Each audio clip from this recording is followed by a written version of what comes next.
What's up, Internet? You're tuned in episode 29 of the FlipScreen Games Podcast, a weekly video game podcast where two best buds from different nations get together to discuss the wide world of video games. I'm your host, Pete and Bessie, joined as always by my very good friend and co-host, Mr. Steven Radford. Hello. Hello, Steve. It is a big week in the world of video games. We have our first, well, depending on who you ask, 10 out of 10 of the year with Elden Ring, getting just rave reviews from most folks all across the web. Of course, Souls-like games, famously not our thing, but we're going to talk about that a little bit. Could this be the one that gets us over? Who's to say? We've got a bunch of questions from you folks at home all about Elden Ring, so of course we're going to have to talk a little bit about that. We will also be checking in on our progress with Horizon Forbidden West, and, if we have some time, maybe even checking in on their predictions, because we've had a couple updates on those so far, just 2 months into the year, so a banger of an episode sure to be ahead of you. But before that, let me remind you that this episode of FlipScreen Games Podcast is brought to you by our Patreon producers for the month of February. They are, of course, Mary Berry, Christian Oliveria, Christopher Valenz, Gabriel Hasselmeyer, a.k.a. Asobi, Smilky Shake, Wakahula, and Zaid Ida. If you want to be a awesome supporter of the show just like them, you can head over to patreon.com/flipscreengames and get a bunch of perks and goodies thrown your way, including access to our weekly exclusive show for patrons, One More Thing, where on this upcoming episode, so not this one, but the next one, we'll be talking about my band's first show in New York City, which will be a great old time. I had a wonderful little weekend. So if you want to hear us talk about what's going on in our lives and, some of the stuff outside the world of gaming, that's the best way to do it. You're muted. I can't hear your smart ass. Do you not remember? Well, I'm saying I'm not muted now, but do you remember what we spoke about? You can't remember, can you? No, not at all. We spent almost 2 hours ranking chocolate bars. Oh my God! Yes, who could forget? Of course, the incredible chocolate ranking. Steve and I spent almost 2 hours ranking over 70 chocolate bars from America, from Europe, from the UK, all over the map, and we put them in a classic tier list. We actually even got some input from the community on this one.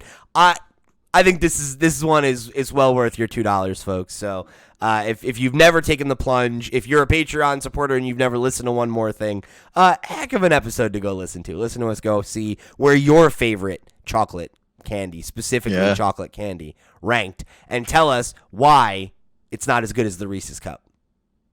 Spoiler alert. Or the sticks, because I love the sticks now. Yeah, you're a convert now, right? Because they're the fucking bomb. So anyway, if you want to go check that out or get a bunch of other cool stuff like archives of our weekly Twitch streams on Wednesdays and Thursdays, early access to our podcasts every week, there's a bunch of really great goodies you can get over there. And of course, it is the best way to show your support. But if you don't have any money to toss our way, that is of course no problem. There are a bunch of ways that you can support the show or get involved that won't cost you a nickel. You can go and give us a rating wherever you listen to the show. Give us a like, share, subscribe if you're a video viewer. Those are the biggest things you can do to help out the show, right? If you've got somebody in your life who loves games as much as you do, who you think would enjoy the show, would enjoy being a part of the community, please let them know that we're out here and you enjoy what we're doing and that we would love to have them be a part of it. So, speaking of the community, bunch of ways that you can come and get involved, keep the conversation rolling after the show. Come and join our Discord, write into us at questions@flipscreen.games. You can find links to all of the ways you can get in touch and get your thoughts read on the show, just like a bunch of people did this week for our question block segment, by heading over to flipscreen.games. That is our website where you can find links to everywhere we are on the web. Wherever you want to get us, you'll find a link to it there.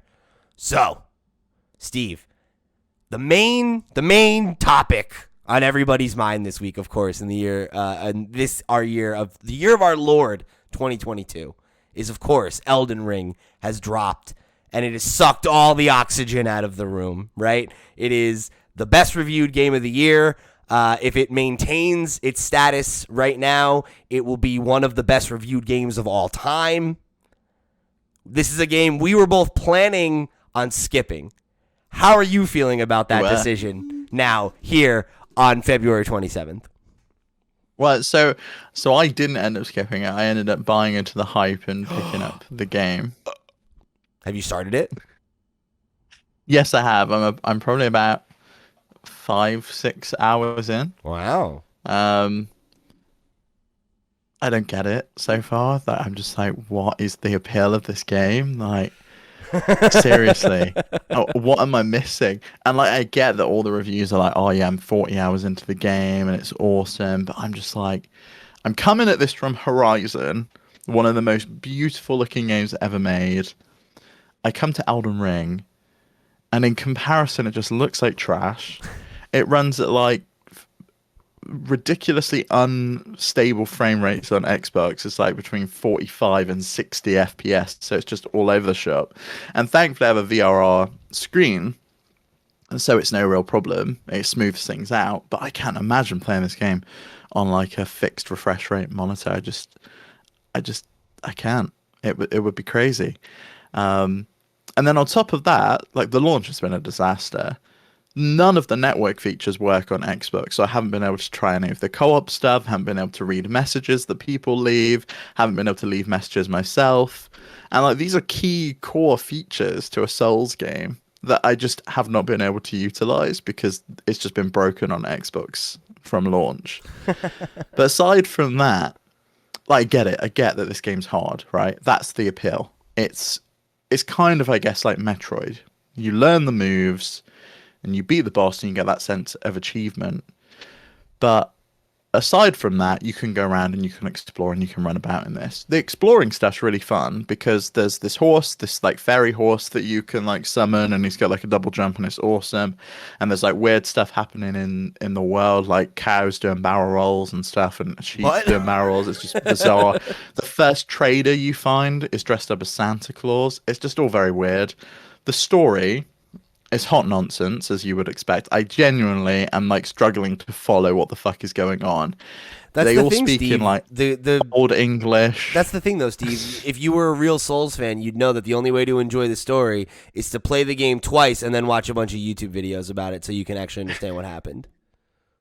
And like, I get that that's not really the point of these games. It's you're here to learn and like defeat these bosses. But the boss, there was zero chance I was going to be able to do it. And I've seen Dream Park on Twitter talking about it and how it took him 4 days to get to the point where he could go and attack that boss and beat it. And I just think I'm way off of even that. I think it's probably going to be like a week before I feel like I'm at the point where I can level up enough and I've got the equipment that I want.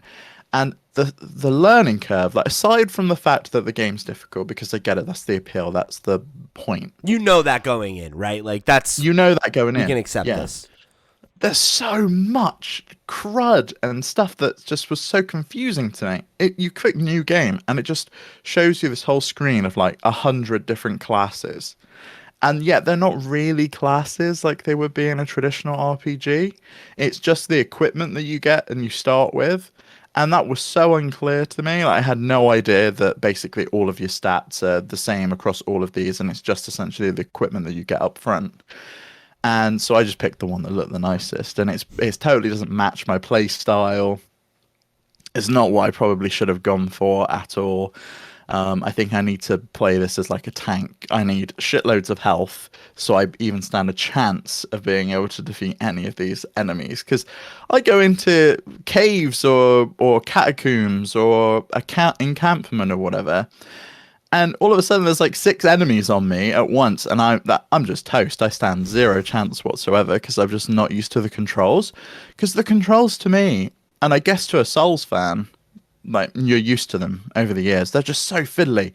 Like push the left stick in, I'm expecting to sprint like in any game, and that's crouch, and it just makes no sense to me that that's crouch. To like dash, you have to hold down B and move at the same time, and I always get myself in such a fuddle. There's no real way to know who in the world is like an enemy and isn't an enemy. You can like unless you push the right stick in, and if you can't target them, then they're friendly.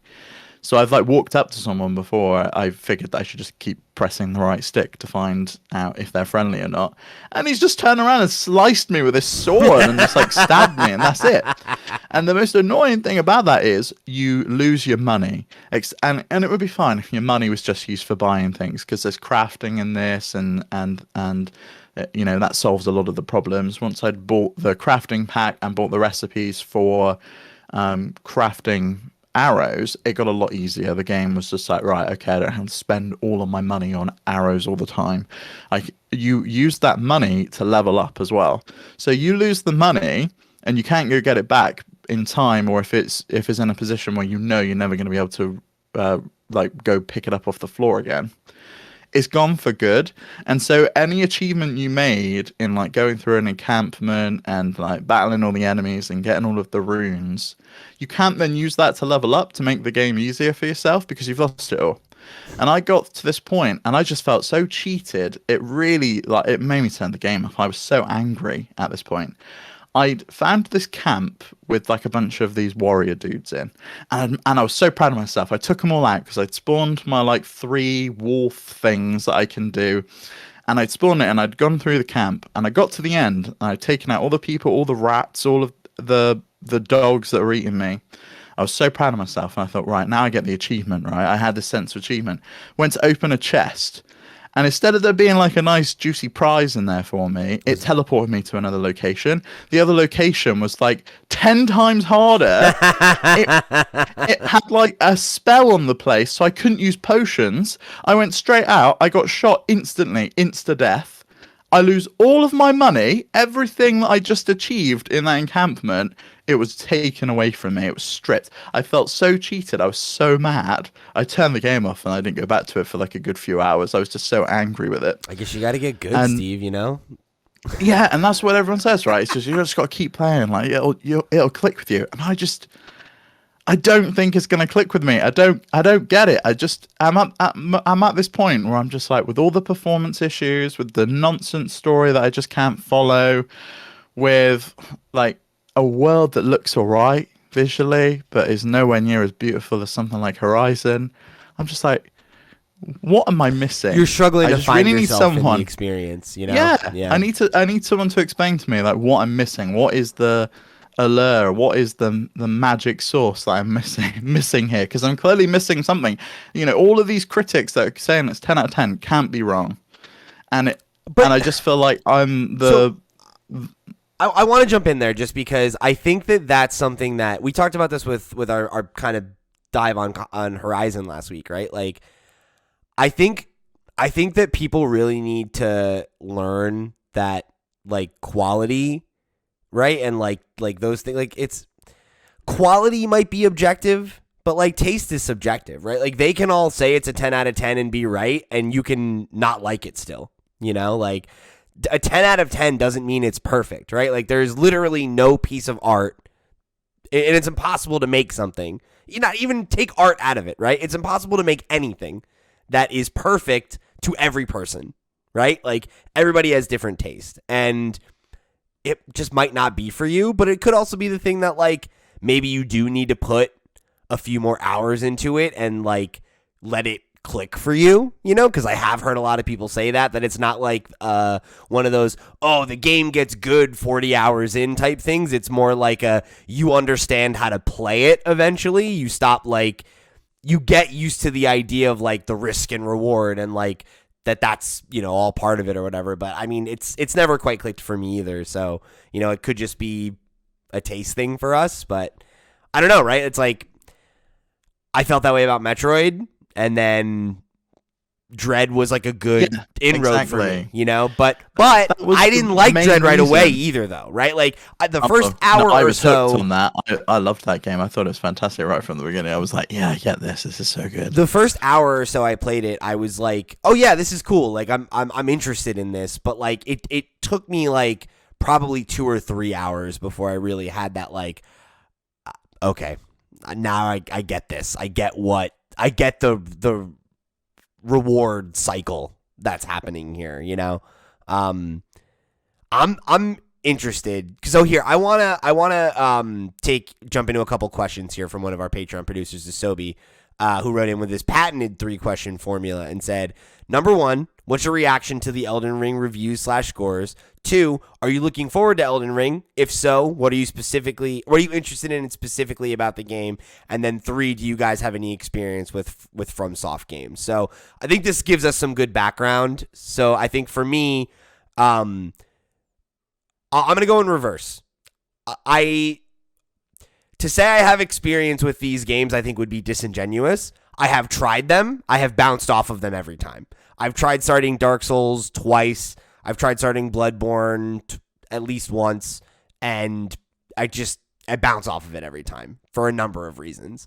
A lot of what you're calling out, Steve, right, is like I find them to be obtuse, and I think for Right, well, let me give an example because I think people are just be thinking like, oh well, like what is it? They put an icon on the screen, and I had no fucking clue what it meant. I had to Google the fucking thing, and there's like forums and Reddit posts, everyone googling the same fucking thing, and it looks like a picture to me of like a railway tunnel, and it means you can summon spirits in that area, and it must have told me at some but point, like once yeah. once on the screen, or someone told me, and it never tells you again, and it's just the most ridiculous way of showing you that and like some things are items and go in like a pouch, some things are counted as equipment, but there's no real consistency as to what counts as an item and goes in your pouch, and what can go into like the quick hold section, and what counts as equipment. And like the fall damage, you jump off of a ledge, it's like it's really just like a gamble as to whether you're going to take any fall damage or not, because seemingly you can jump like the Hulk at times, and sometimes like the tiniest little trip you'll break your ankle. So I don't know.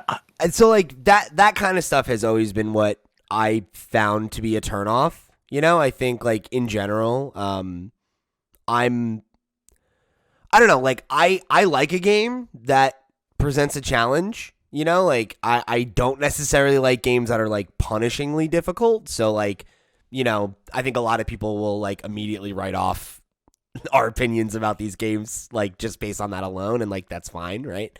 But I think for me, it's not even a matter of like the difficulty. It's like, okay, I find the way that the game communicates with me, and the way that they communicate things like you're just saying, right? Like that's something that like I shouldn't have to ask that question, right? I should know what an icon means, and I should be able to figure it out pretty easily, right? Like little things like that just really it is weird to me how much people are just like, oh no, it's fine that it does that. That's part of the charm. And it's like, I don't agree. Like that feels like just like weirdly, that's bad conveyance, right? Like it's not conveying what it wants you to know clearly.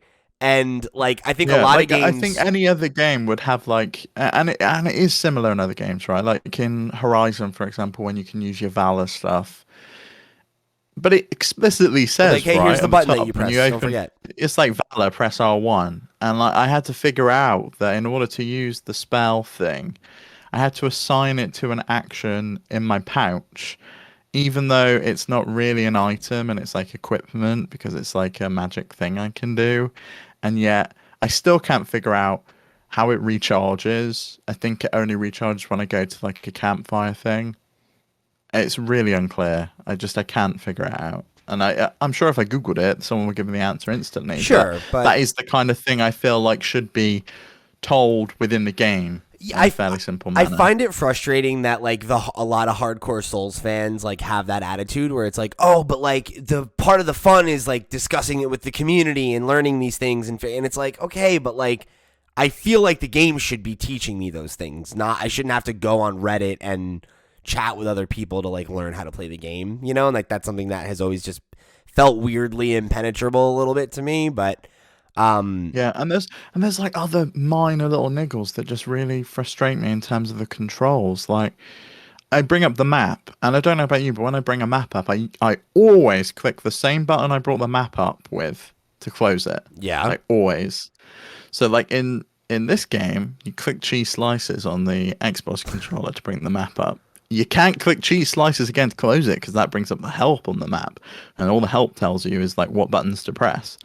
So you have to click B to close the map once you open it up, which fucks me up every single time. Because Yeah. if I click the burger button, it brings the menu up, and I can click the burger button again to take the menu away. So if I just want to see how many runes I've got, I can click click the menu button, and then I can click the menu button again to close it. And it's little inconsistencies like that that just really frustrate me.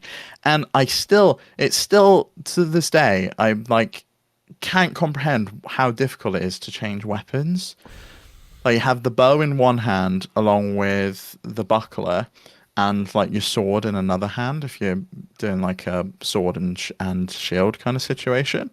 And I was trying to change it when I was on my horse, but you can't change the weapon you've got equipped when you're on your horse. You have to get off your horse, change the weapon, then summon your horse again, and then you can get back on. And it's just like, why? Why can't I just quickly change it?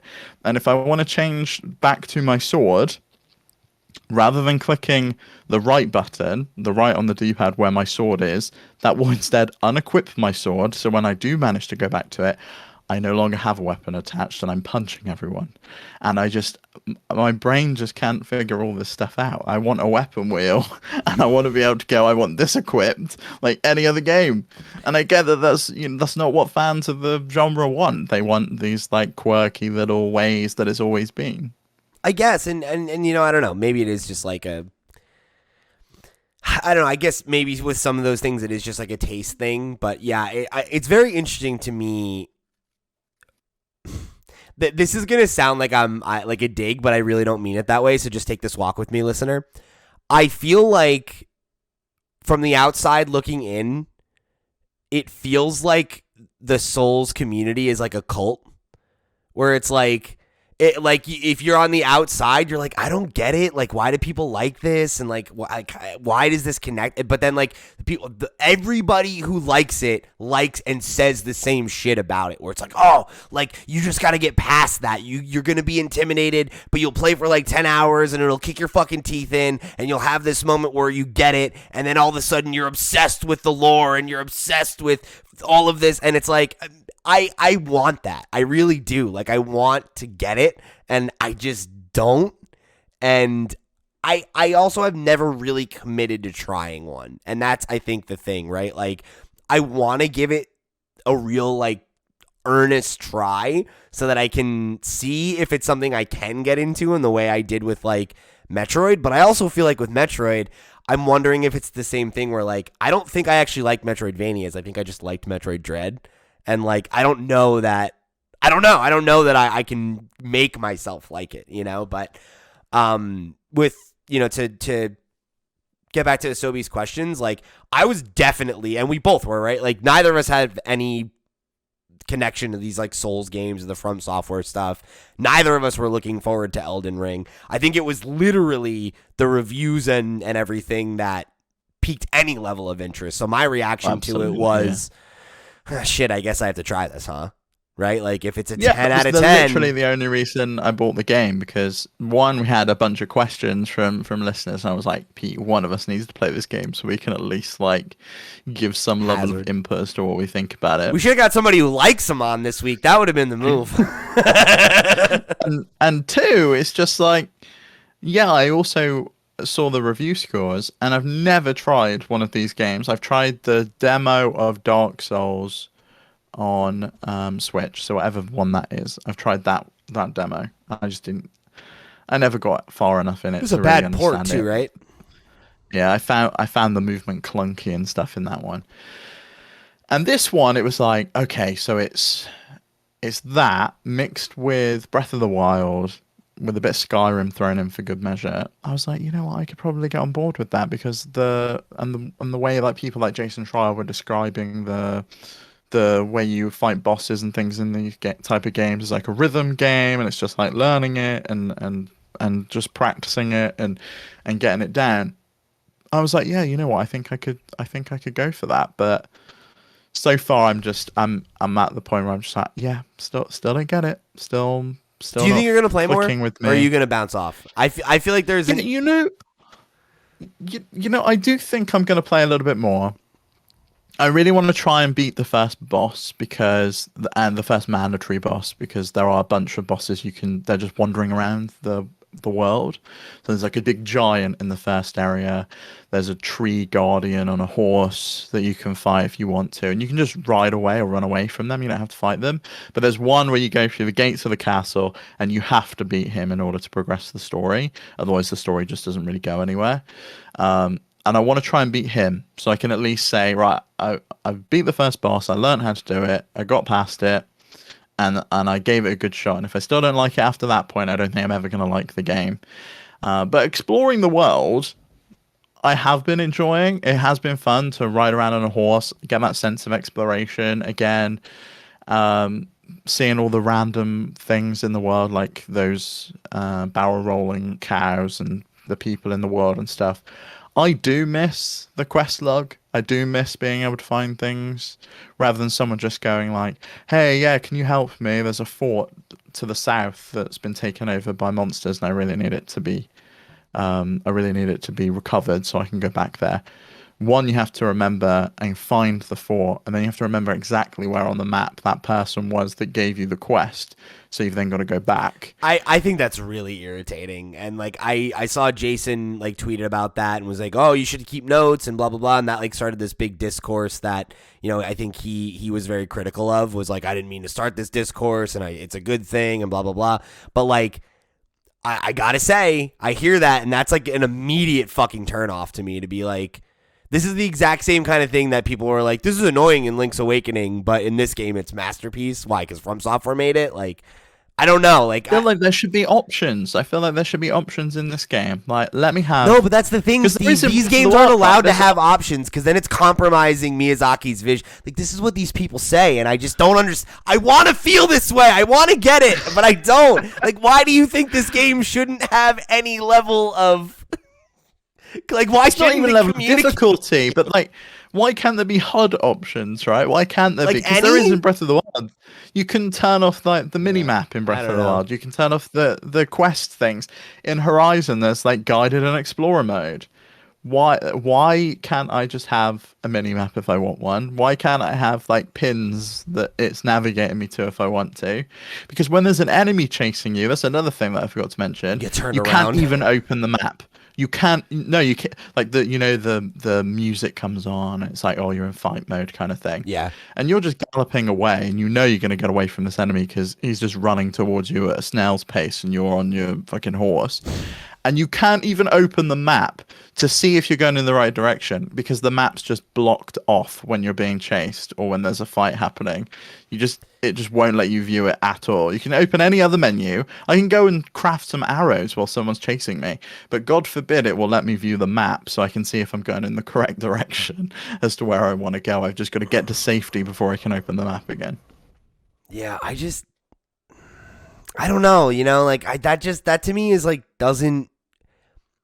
it doesn't feel good, and I don't see how you can justify it. I really don't. And like, I know that it is just like a taste thing, and that like, you know, some folks really love that shit and like would be critical of a game like Horizon for like being, oh, you're just checking boxes and you're doing this and you're doing that. And like, you know, I guess it is as simple as like a taste difference when it comes to that sort of thing. Cause like, I don't know, like I get the appeal of like being lost in a world and feeling less like on rails and not feeling like, oh yeah, I can just follow the golden path and get where I'm going to go and, you know, whatever. But like, yeah, that doesn't sound appealing to me, to be like, oh cool, like there's this side quest option for me. I have no idea where I'm supposed to go, and I need to take notes to remember where the quest giver is and things like that. Like, that doesn't seem like something that is like, I don't see how that is going to make that experience more rewarding for me versus making it feel like more work to get the part that's rewarding. You know what I mean?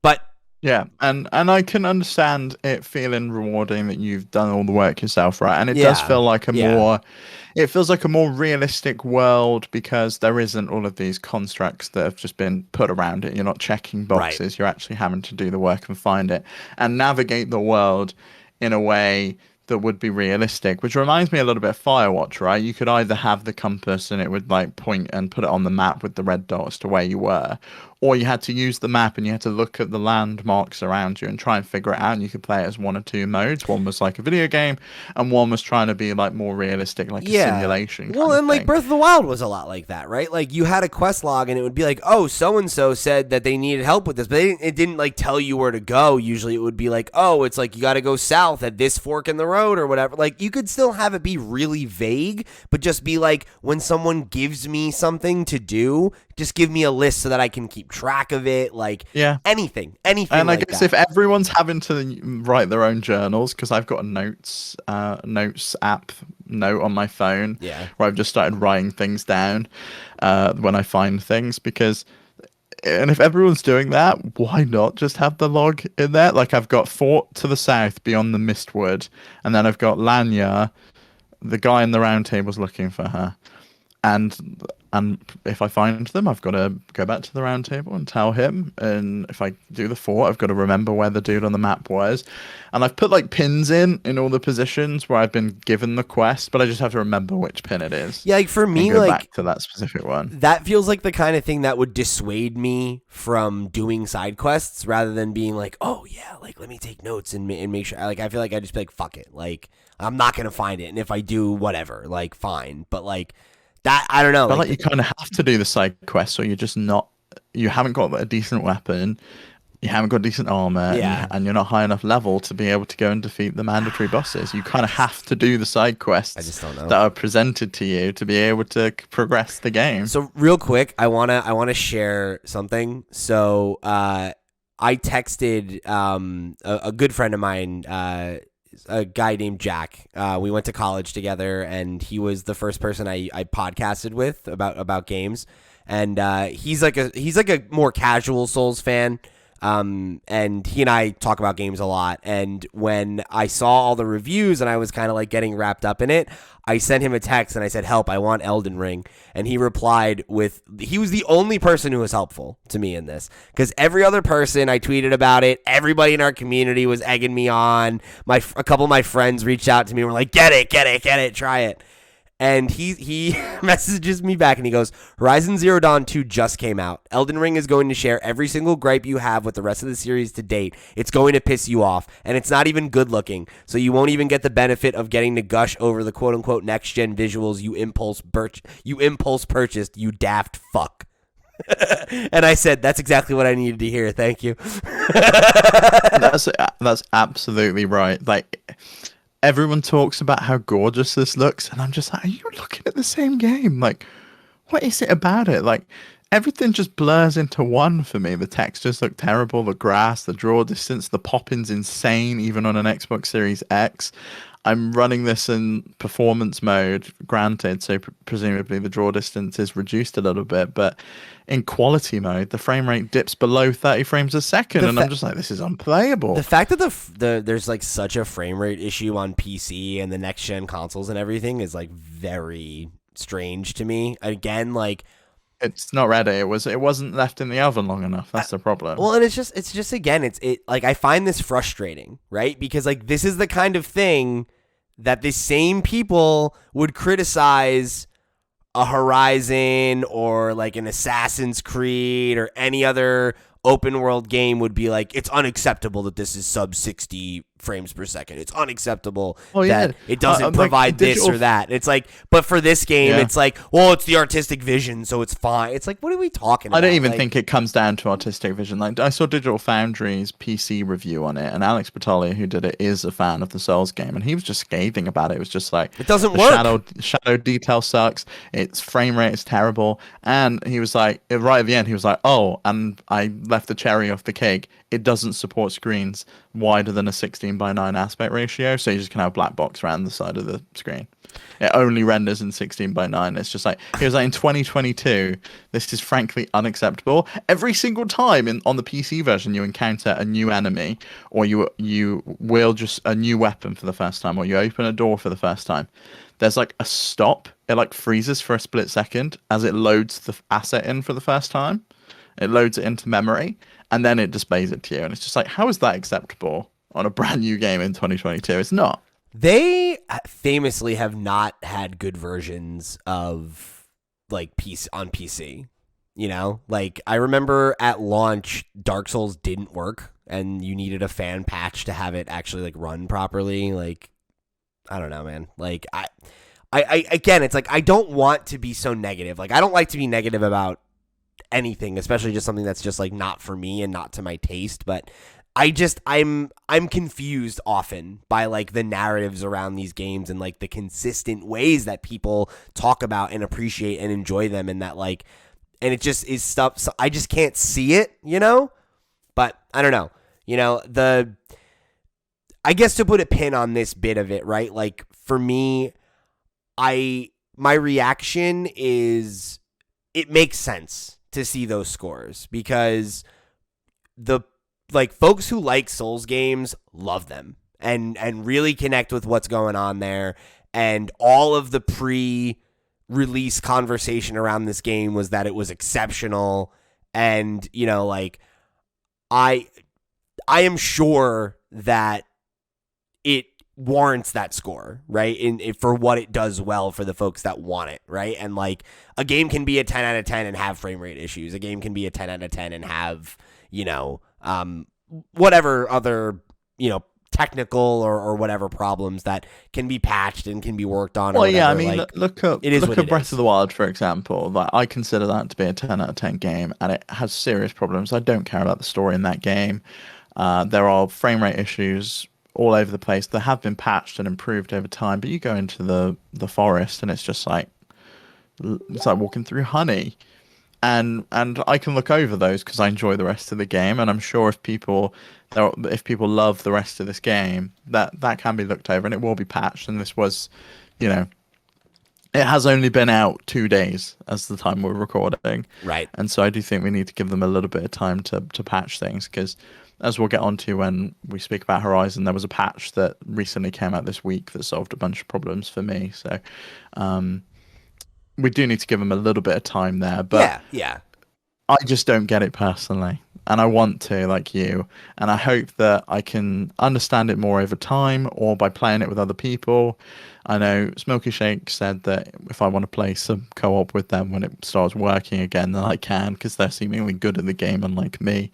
I could And it would see be that good to be being a carried good. a little bit. I was thinking about maybe like, do I get it and try to stream it and see if I can get somebody like Smilky Shake to like jump in and like hold my hand and coach me a little bit, like for, you know, the beginning of it, and try to get used to the rhythm of the games, because I know a couple content creators who like got into a game or finished one of them when they had historically bounced off of them by like having chat there to help and interact, and have people that are like passionate about the game kind of help parse some of the obtuse stuff for you, where it's like, oh, like this is what's happening in the story right now. And then you could be like, oh, cool, like, you know, and start getting your feet wet in it and getting inundated in that world a little bit. Because I don't know, it's tough. Like I don't like being negative about things. I like liking things, you know. Like I would love to love all these games and be like, fuck yes, like one of the games of the year, 10 out. Like that's what I want out of every video game, right? And like the reality might be that it just isn't for us, and it's not a game that we're ever going to feel that way about. But like that doesn't mean that it isn't a 10 out of 10 for those folks who feel that way, right? So, you know, for at the very least, I'm happy for the crowd that's been eagerly waiting for this game for a while now. Like it feels like they're all really, really having just the time of their lives today, this weekend. So, yeah, you know, I'm not going to take that away from anybody. You know, I have one anecdote I'll share here, and then we've got another question about Elden Ring before we move on. So I mentioned earlier my band played a show in New York last night, and the band that invited us out is this band Marinara, who's great. And one of the band members kept, like, when there was breaks between songs, kept just being like, "Hey, everybody, Elden Ring, huh?" And then, woo! So great crowd work. Great crowd work from Marinara there. All right, so this next question comes from another one of our Patreon producers, Waka Hula, who wrote in and said, there are many reviewers and or game journalists who compare the two games. Oh, I'm sorry. This is in reference to Breath of the Wild. That compared the two games, adding that Breath of the Wild, quote, never realized the potential of its open world. And that's a quote from Timur Hussein from GameSpot. So Wakahula's question is, so will Elden Ring finally replace Breath of the Wild as a standard comparison of open world games?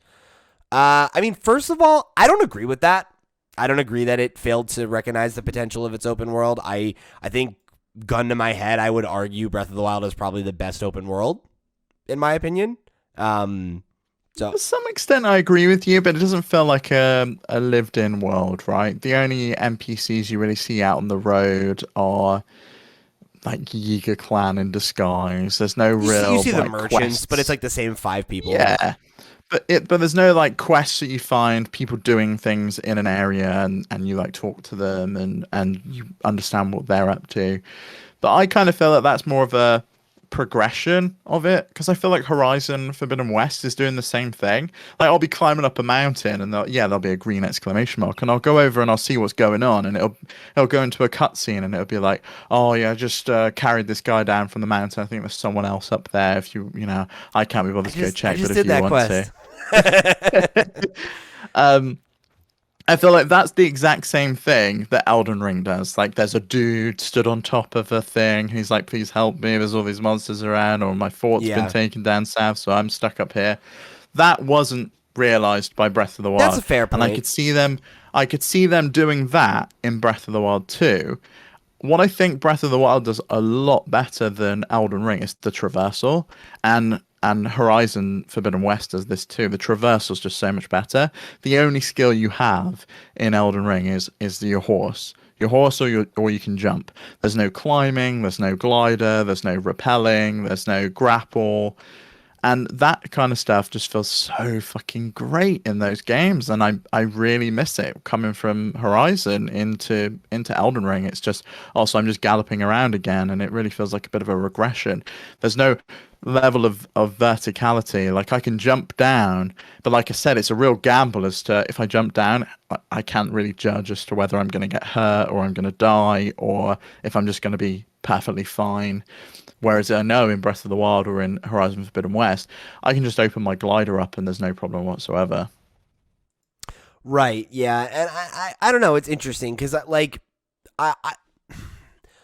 I see what you mean with regards to Breath of the Wild in terms of like the story element of it, like where like the story of aside from the literal framing device of like, here's what happened and here's why the world looks like this and blah, blah, blah, blah. Like after that, it's kind of like whatever, right? Like none of that element of it isn't really explored a lot through story or character because that's not what Breath of the Wild is about, right? Like Zelda's not a character driven game, right? It's more about the world. But I think that's the thing it does better than other games, right? Like the world of Breath of the Wild. I don't think that I've ever had as much fun exploring an open world. I've never felt as rewarded for exploration and, like the whole like aha moment in Zelda, right? That like you get from solving puzzles, right? Then became about like, oh, like what's over this next hill? Like, oh, what's in this cave? Oh, like, oh, there's a little town over here. I wonder what I'll find here. Like, those are things that I think it does better than pretty much any open world that I've experienced.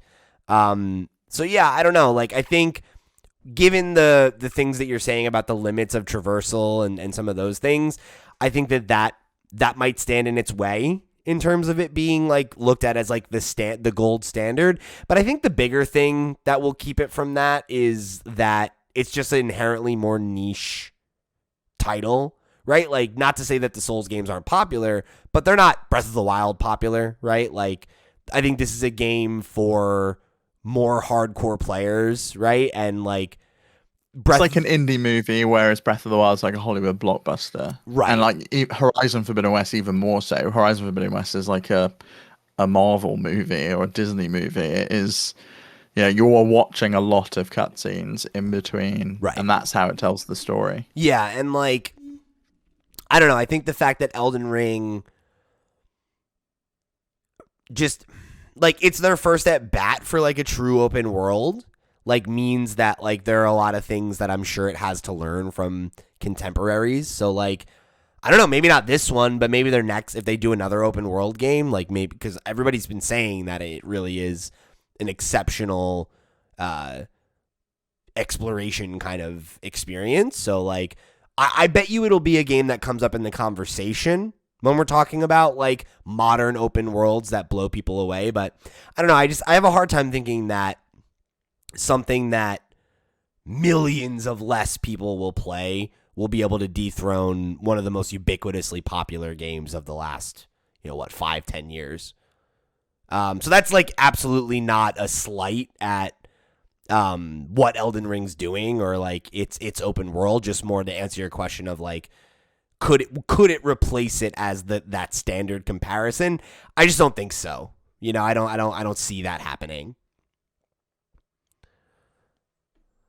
Before we move on to the Horizon talk, I'm curious if you want to answer this question now or later. Yeah, but let's do it. My dad wrote in and asked if what the best game of the year so far is. And I personally, from a critic standpoint, I think we know Elden Ring's probably going to win Game of the Year at the end of this year. I don't think anything's going to top it. I just can't see it. I think this is taking the prize at the Game Awards, and I just can't see it being topped. I don't agree.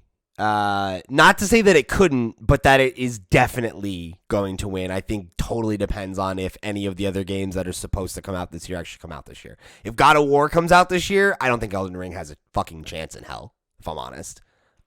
Unless God of War has a sophomore slump situation where people are like, oh yeah, it's more God of War 2018. Cool. And like it can't exceed its own hype, then it is what it is. But if it's like if it hits the way that game hit, I think that has a broader appeal than a Souls game.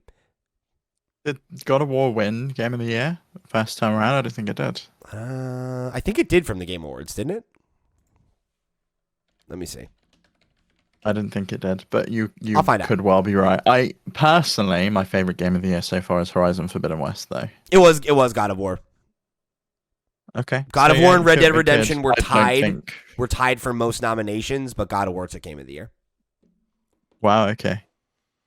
Yeah. I mean, well, you could be right. And of course, Breath of the Wild 2 is due out this year, so that one could clinch it as well.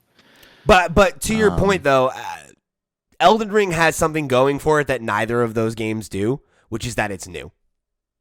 Like, It's a new franchise from a beloved developer. It has the juice of, like, the Souls franchise, even though it's something actually fresh and new. So people could reward it for that, right? It's going to be newer and more novel than either of those games, even if they come out and are a slam dunk. They're going to be, okay, well, they're follow-ups to some of the best games of all time. They better be good, right? Like, that is a tough thing to follow up sometimes. So, could be the case. But I'm with you. For my money, the best game that I've played this year, I would say, is Horizon. Yeah.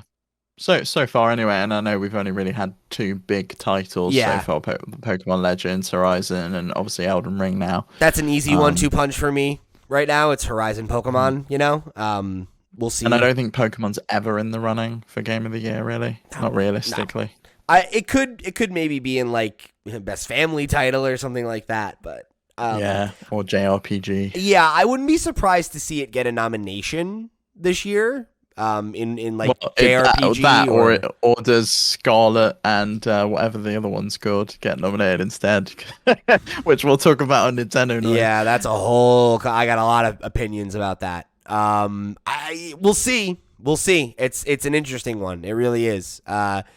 It's tough to say because we really just don't have an idea of what the rest of the year looks like yet, So like it's kind of hard to nail it down. But the thing I am most frustrated about is like this is just another situation where like Horizon's gonna get snubbed because this game came out so close after it, and everyone's gonna be like, yeah, Horizon was cool or whatever, but then I played Elden Ring, and it's like, all right, great, awesome. Love to see that happen again. So Horizon will continue to knock in its flowers and people will continue to act like it's not as good as it actually is. And I find that to be really frustrating. But it is what it is. So speaking of Horizon, let's have a little Horizon talk. So we're both still knee deep in Horizon. Have you finished it yet? Where are you at? No, because I switched on to Elden Ring. Otherwise, I probably would have finished it by now. So I am on my way for the Hephaestus quest. That's what I'm on my way to do.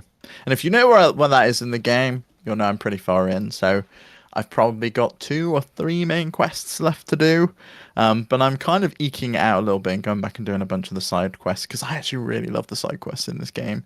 I know they're called side quests, but They're they just kind of as feel good like as the main meaty. quest. I love Yeah, them. They're yeah. really good. I was gonna say I have a lot of updated thoughts now that I'm further in the game. That's my number one thought is holy shit, the side quests are so much better in this game than in Horizon 1. Right, And that's what I said. The quest level has stepped up a notch in I'm this, and like I feel like the actual side quests, they just call them errands and all of the other yeah. like a million other categories that they've got, and I don't bother with any of those. But the actual side quests, they could just be main quests, but they're not mandatory to progress the main storyline, which I actually appreciate and like. But they are really, really good. I I'm there with you. I think they're really good. They're really worth doing, and I've really struggled to advance the main game because of how much I'm enjoying doing the side stuff. Um, I did advance the main story and had that crazy reveal that happens very early on that I'm Yeah, very which is excited. the one where I was like, oh, I'm not sure about that. I don't know. I've heard people say that. Um, I think it's pretty fucking interesting. Like, it could go in a direction that I'm like, I don't know. Like, but when it first happened, my initial reaction was, what? Like, okay, like this is a real. It feels like a pivot, like a crazy hard turn for where things could go. Which is, I don't know. I'm very engaged. I'm very interested in what's happening. Uh, Yeah, so you've seen Carrie Ann Moss now? Trinity from The Matrix. oh yeah. Yes. Yeah. I was like, what the fuck? Did really? They got her? Yeah. It's wacky. It's wacky, but yeah, I'm into it. I'm into it. I liked that development so far. We'll see what happens, but I thought that Well, was yeah, I mean, so have you unlocked like the hub area yet? Like, where are you? I don't maybe. I don't think I have, but I believe I so I'll say where I am. I got past the kind of like end of the opening tutorial. I went and advanced the main quest and figured out this beat that you and I were just talking about. And then since then, I've gone a little bit further. Like I went to there's that big settlement in that you go and meet up with, Oh, the one that looks like it's made all out of bamboo. yeah, you meet up with like Varl and everything. And like I started Yeah. doing a bunch of side quests in that area. So like, Val's love interest. yes, yeah, I met So, her and everything. And now I'm going to like meet up with them in the next town that I imagine is going to be the hub. But so yeah, I'm probably like right on the cusp of that. so apparently it's like Mass Effect that you can then just go, and I don't know because I've obviously not played Mass Effect rather famously.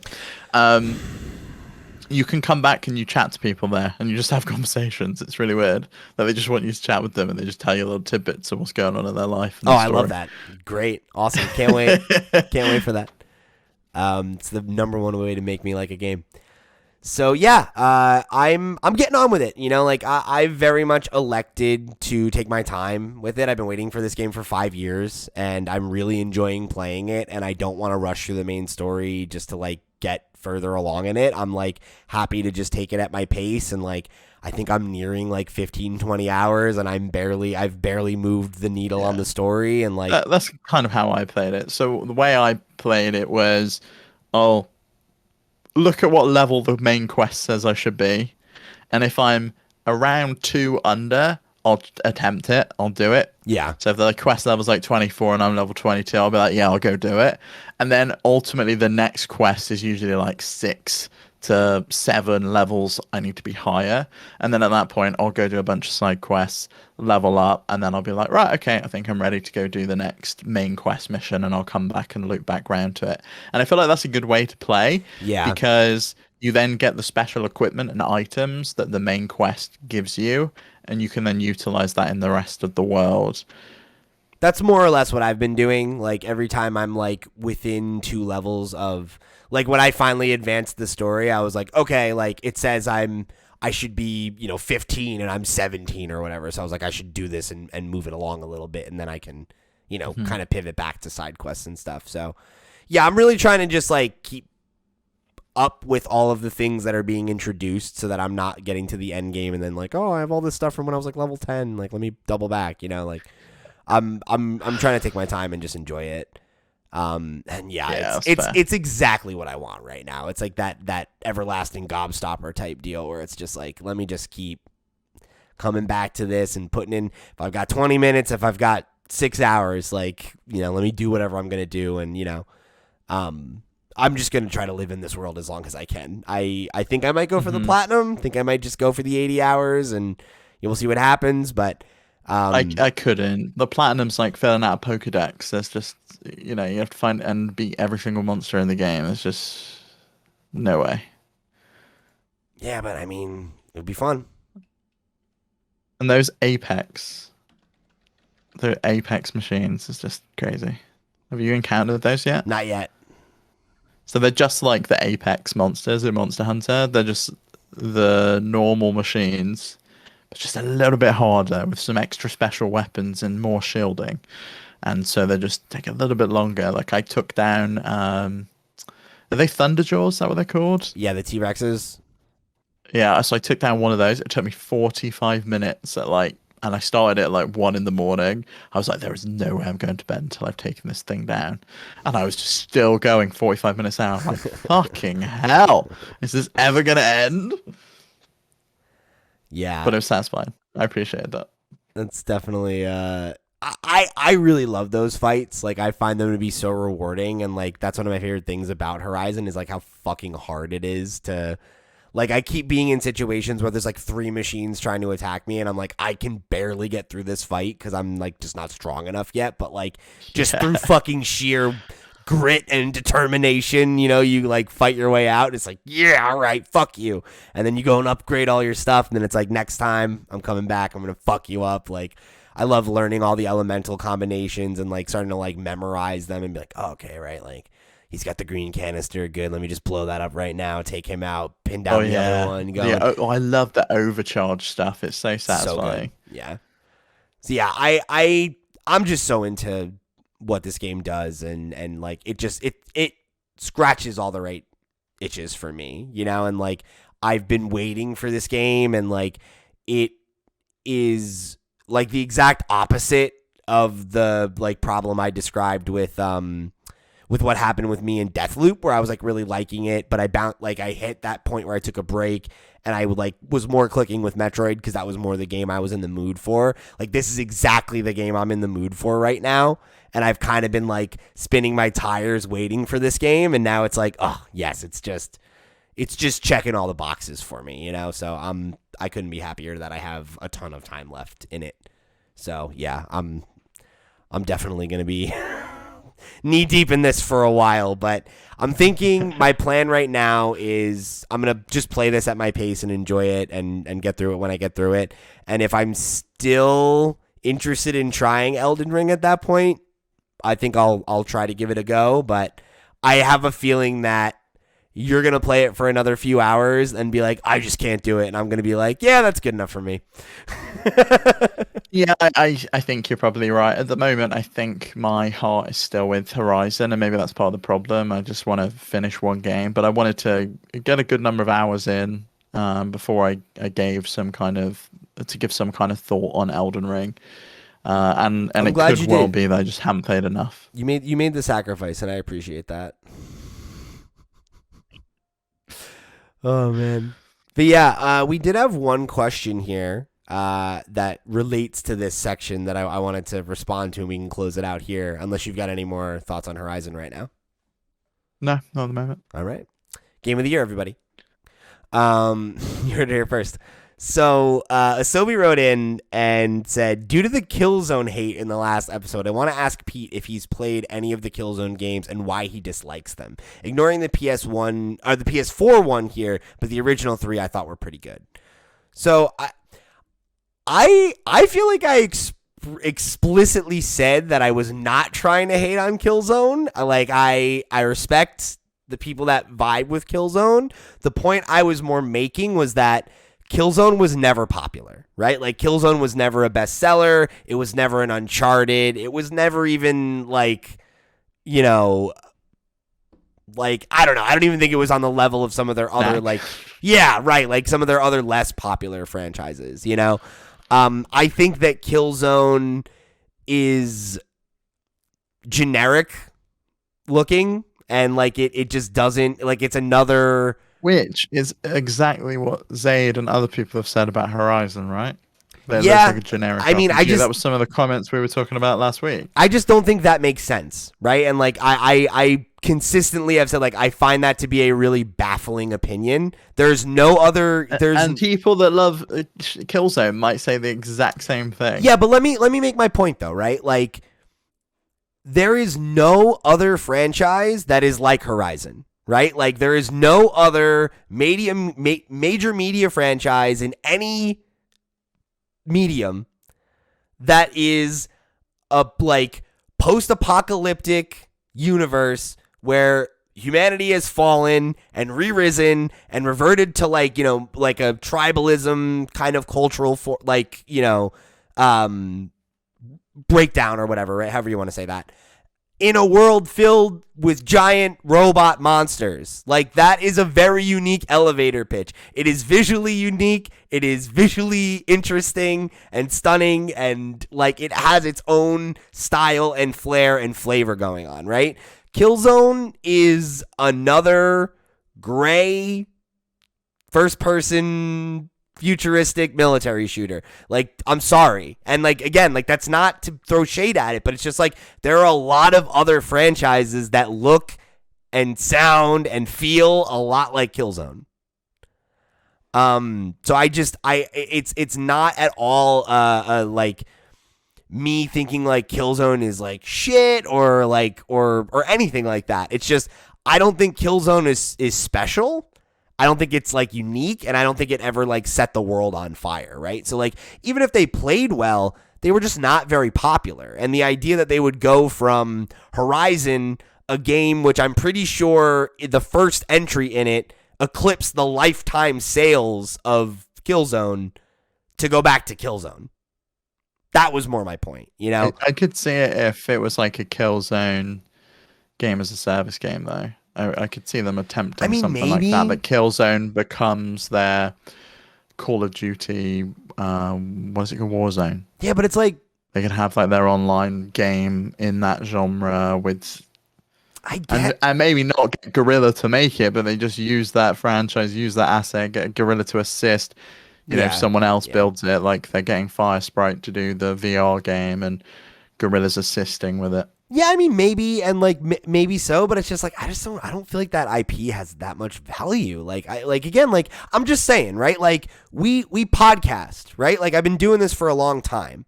If we were to do a podcast where we were like, what are the PlayStation franchises that need to come back? How many people are writing in to say Killzone? Like, and again, like, this is not a value judgment. This isn't me critiquing Killzone or anything. It's just like, I don't think Killzone ever had heat, right? I would rather see them bring back fucking Resistance from Insomniac before I would want to see them bring back Killzone. Killzone feels like a bland military shooter, right? Like, at least Resistance had those like fucking wacky ass guns and like the crazy aliens and everything. Like, that had more personality. And like, that's what I think Killzone was missing, was that like, you could confuse Killzone for other games in the genre, I think. Right? If you just look at a screenshot of Killzone out of context, Google Killzone right now and look at a screenshot of Killzone and tell me that it doesn't look like any other military shooter. You're muted. I did Google it. It did look a little bit like Call of Duty meets Destiny, and it was, I guess a bit generic. Or like meets, right? And it's like, even like the Killzone guy like kind of reminds me of like the Brotherhood of Steel from Fallout. Like, I don't think no, the Killzone guy looked like, of the front cover, he absolutely looked like the guy from like Call of Duty Black Ops. Oh, There we go. With the like right? war mask thing. The fact that either of us can be like, oh, it kind of looks like this other thing, and it kind of looks like this thing, and it kind of like Horizon doesn't have that problem, right? Like, and again, I don't think Guerrilla needs to just be the Horizon studio from now on. But my point is, when you see that they made this, right? Like, I'd rather see them make something else that's new and fresh, and not like Killzone was very much of its time. You know, like that kind of like those early Killzone games. Like Asobi's right, 91 on Metacritic for Killzone 2. Sure. Again, right? This isn't to say they were bad, but like they weren't popular, right? Like I googled Killzone lifetime sales, and the most recent it wasn't a lot. The most recent article I can find is from 2014, and it says Killzone Shadowfall, which I believe was the last one on PS4, right? It was PS4, yeah. That one sold 2.1 million copies. That's what? Horizon just sold 10 or just past 10 or something like that. I feel like the Vita game might come out a little bit later than that, but it's not going to have sold it any more than the PS4 version, is it?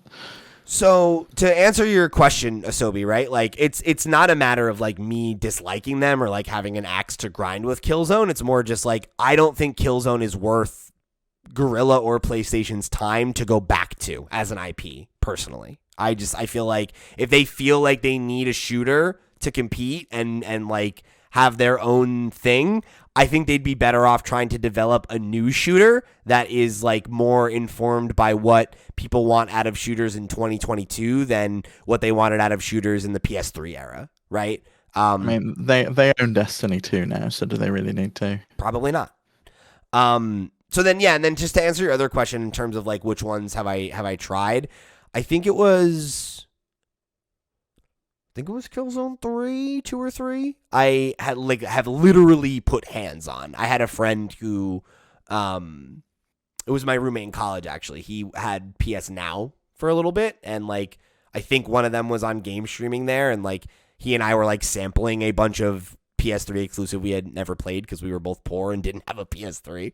So like I've touched it, like I have an idea of what the gunplay felt like and everything, but like I've never like played through a Killzone, and I mean frankly, it's not really something I'm interested in, and like I like a single player story shooter as much as the next guy, but yeah, I don't know. I don't think it feels like something that has staying power in 2022 was more the intent behind that comment. So just to clarify, and that's the thing, like if they brought back Killzone, I wouldn't be like, oh fuck that. It's more just like, is that really what you want this studio to be doing after they went from being the Killzone studio and they were making this franchise that like a pretty small number of people were really ride or die about, versus now they have Horizon, which is like one of their best selling franchises. So I feel like probably Sony, but even to a bigger extent Guerrilla, are probably more interested in like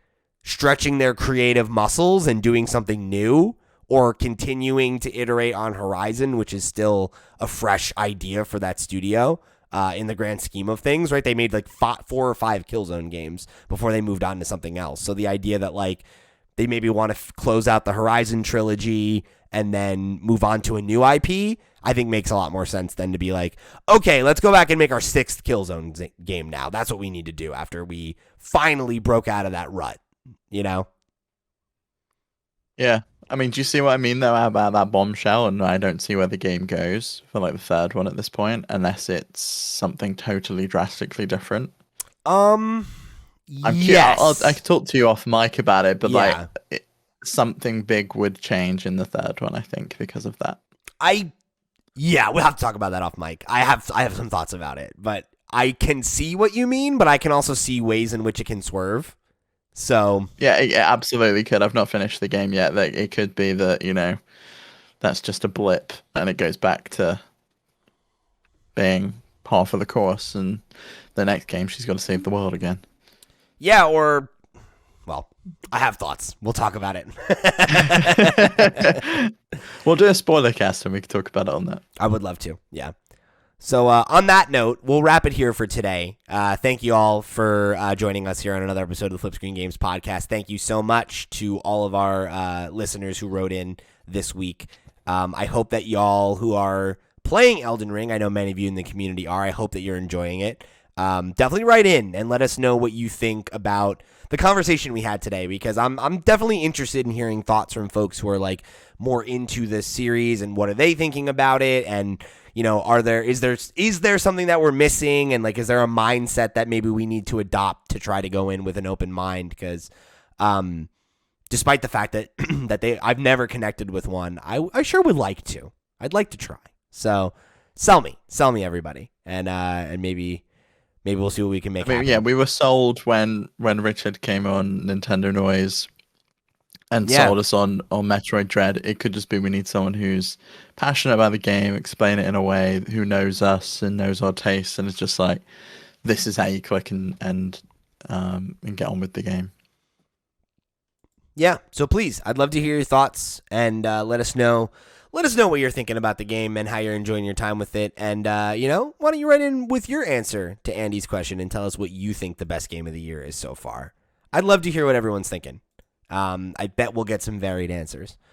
So, with that, remember to go head over to the FlipScreen.games website, FlipScreen.games. You can get links to all the places that you can interact with the show. Remember to give us a like. Remember to give us a rating. Remember to share us with a friend. If you want to show your support, head over to the Patreon. Go get some goodies. We got some good stuff. We're going to be ranking chocolate bars over there. I hope, maybe we make that episode available for everybody in a couple of weeks so they can get a taste of that fine program, because I feel like that one's one for the history books. So if you're interested in that, let us know. Head over to the Patreon. Show your support. Whatever you can do.